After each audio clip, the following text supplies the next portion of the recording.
அடுத்தது வெற்றி கழகம் வரும், யாரோ ஒருத்தர் வருவாங்க. யார் ஜெயிப்பாங்கன்னே ஒரே கன்செப்டா இருக்குல்ல. ஏன்னு கேட்டா இப்ப கருத்து கணிப்பு எடுத்துக்கிறாங்க.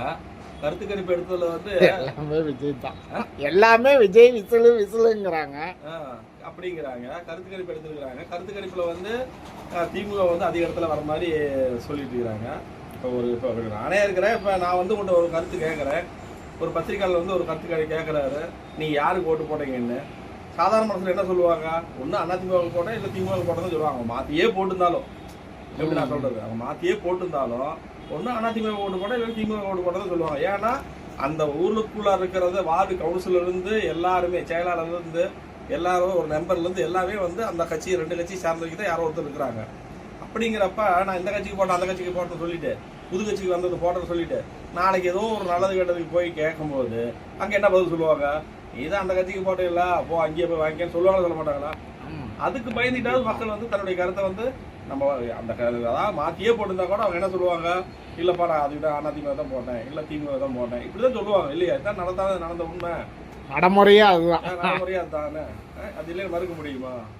பார்ப்போம். 4ஆம் தேதி, நாளைக்கு ஒரு நாள் தான் இருக்குது. 4ஆம் தேதி ரிசல்ட் எப்படி வரப்போகுது? திங்கக்கிழமை 10 மணிக்கு தெரிஞ்சு, 10 மணிக்கு டான் தெரிஞ்சு போகுது. எது ரீடிங் போயிட்டு இருக்கு. யார் வந்தாலும் சரி, என்ன ஓட்டு போட்டாச்சு, அவ்வளோதான். தேர்தல் ஆணையம் அறிவிக்க போகுது, ரிசல்ட் வரப்போகுது, மக்கள் தீர்ப்பு, மகேசன் தீர்ப்பு. யார் வந்தாலும் சரி அவங்களுக்கு வாழ்த்து சொல்லிட்டு அடுத்தது என்ன 5 வருஷத்துக்கு என்ன பண்ணுமோ நடந்து போயிட்டே இருக்கலாம். கொங்கு சட்டசபைங்கிறாங்க, அது வேற வந்துடும் அப்படிங்கிற மாதிரி சொல்றாங்க.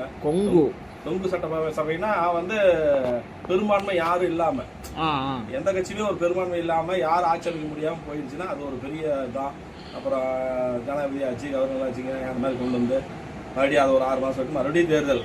தமிழகத்தில் வந்து இப்போ நம்ம தலைமையில் வந்து 2 தேர்தல் ஒரே வருஷத்தில் சந்திச்சது கிடையாது இல்லையா? அப்படி ஒரு சந்தர்ப்ப சூழ்நிலை வந்தாலும் வரலாம், வர முடியாதுன்னு சொல்ல முடியாது. அதனால பார்ப்போம். தமிழக வெற்றி கழகமா, என்ன டிஎம்கேவா, அதிமுகவா, இப்படி எதுன்னு பார்க்கலாம். ஏன்னா ஏற்கனவே எடப்பாடி அவர்களும் ஆட்சியாண்டு இருக்காரு. இப்போ தமிழக முதலமைச்சராக வந்து ஸ்டாலின் அவர்களும் இருக்காங்க. பார்ப்போம் யார் வந்து ஆட்சி அமைக்கிறாங்க, யார் என்ன பண்ணுறாங்கன்னு பார்க்கலாம். மக்கள் வந்து ஏதோ ஒரு பெரிய மாற்றத்தான் விரும்புகிறாங்க. ஏன்னா என்ன சொல்லுவாங்களே, மாற்றம் ஒன்றே மாறாதது அப்படின்னு சொல்லுவாங்க இல்லையா? அந்த மாதிரி மாறிக்கிறாங்க. பார்க்கலாம் எப்படி என்னங்கிறது. 4ஆம் தேதி அன்னைக்கு நீங்கள் சொன்ன மாதிரி ஒரு 10 மணி 11 மணிக்கெல்லாம் ஓரளவுக்கு நம்மளால கணிச்சிடலாம் இவங்க தான் வரப்போறாங்கன்னு. எப்படியோ ஒருத்தருக்கே மக்கள் போடலைங்கிறது மட்டும் நல்லா தெரியுது. ஒரே கட்சி, இந்த கட்சி அந்த கட்சின்னு சொல்லி மாற்றி போட்டுட்டு இருந்தாங்க. இந்த வாட்டி 3ஆவதா ஒரு கட்சிக்கும் ஒரு குறிப்பிட்ட அளவுக்கு மக்கள் வந்து வாக்கு செலுத்திருக்கிறாங்கன்னு நல்லாவே தெரியுது இல்லையா? அதனால பார்ப்போம் எப்படி என்னங்கிறது பார்ப்போம். ரிசல்ட் வர்றது பார்த்துருவோம். அந்த அன்னைக்கு சாயங்காலம் காட்டி தேர்தல் ஆணையம் இவர்கள் தான் வந்து இத்தனை சீட்டு ஜெயிச்சிருக்காங்கன்னு சொல்ல போகிறாங்க. அதுக்கு முன்னாடி பிற்கால போய் கவர்னர்கிட்ட கொண்டு போய் கொடுக்கணும், இங்கே நாங்கள் ஆட்சி அமைக்கிறதுக்கு வந்து எங்களுக்கு சப்போர்ட் பண்ணுங்கன்னு. அடுத்தது வந்து டக்குன்னு எல்லா வேலையும் நடக்கும், விடமாட்டாங்க. அப்புறம் விஜய் வேறு ஒரு மீட்டிங் போட்டிருக்காரு.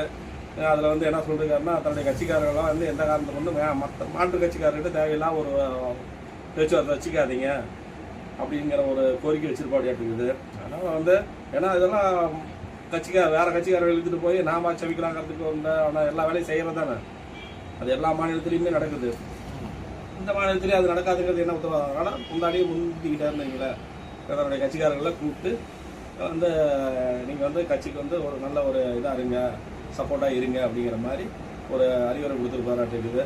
அதே சமயத்தில் கவுண்டிங்கில் மிக கவனமாக இருக்கணும். அங்கே தான் பெரிய விஷயமே இருக்குது. கவுண்டிங்கில் வந்து ஒவ்வொரு இது வந்து கரெக்டாக எண்ணிட்டு இத்தனை இதுன்னு சொல்லிட்டு அதுக்கு நம்ம வந்து அந்த பேப்பர்ஸ் அவங்க உட்கார்றது கரெக்டாக ஆளுங்க உட்காந்து கரெக்டாக அதை போலிங் எந்த அளவுக்கு ஆகிருக்குது, நம்ம அதாவது ஒவ்வொரு கட்சிக்கு எந்த அளவுக்கு போலிங் ஆகிருக்குங்கிறது வந்து அங்கே வந்து முகவர்கள் போய் பார்க்கறது வந்து ரொம்ப கட்டாயம்.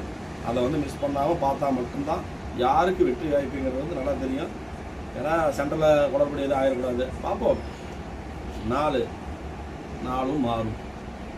எந்த கட்சி ஜெயிச்சாலும் சரி மாறாதது. ஓகேவா?